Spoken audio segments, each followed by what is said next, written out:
ભરૂચ જિલ્લાની વિવિધ શાળાઓની ફાયર સુવિધા અને હાથ ધરાયેલ ચકાસણી દરમિયાન 14 શાળાઓ ફાયર એનઓસી ન ધરાવતી હોવાનું બહાર આવ્યું છે, તો જ્યારે 136 શાળાઓએ સેલ્ફ ડિક્લેરેશન આપ્યું નથી, જે બાબતે જિલ્લા શિક્ષણ અધિકારી દ્વારા તાકીદ કરી તે મેળવી લેવા જણાવાયું છે। શિક્ષણ વિભાગની સૂચના અન્વયે ભરૂચ જિલ્લા શિક્ષણ અધિકારી અને ભરૂચ જિલ્લા પ્રાથમિક શિક્ષણ અધિકારી દ્વારા અલગ અલગ ટીમો બનાવી અને ભરૂચ જિલ્લાની તમામ સરકારી ગ્રાન્ટ ઇન એડ અને સર્વનિર્ભર શાળાઓની સઘન ચકાસણી કરવામાં આવી, જે અંતર્ગત કુલ 1393 શાળાઓની ચકાસણી દરમિયાન 151 શાળાઓ ફાયર એનઓસી ધરાવે છે અને 14 શાળાઓ ફાયર એનઓસી ન ધરાવતી હોય તેવી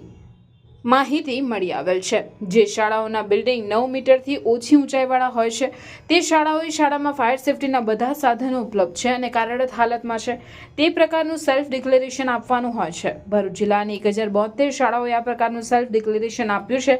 જ્યારે 136 શાળાઓએ સેલ્ફ ડિક્લેરેશન આપ્યું નથી। જે શાળાઓમાં ફાયર એનઓસી નથી કે જે શાળાઓએ સેલ્ફ ડિક્લેરેશન આપ્યું નથી તે શાળાઓને સૂચના આપીને સત્વરે ફાયર એનઓસી અંગે કાર્યવાહી કરવા અને ઓફિસમાં સેલ્ફ ડિક્લેરેશન રજૂ કરવા માટે કડક સૂચના આપી દેવામાં આવી છે।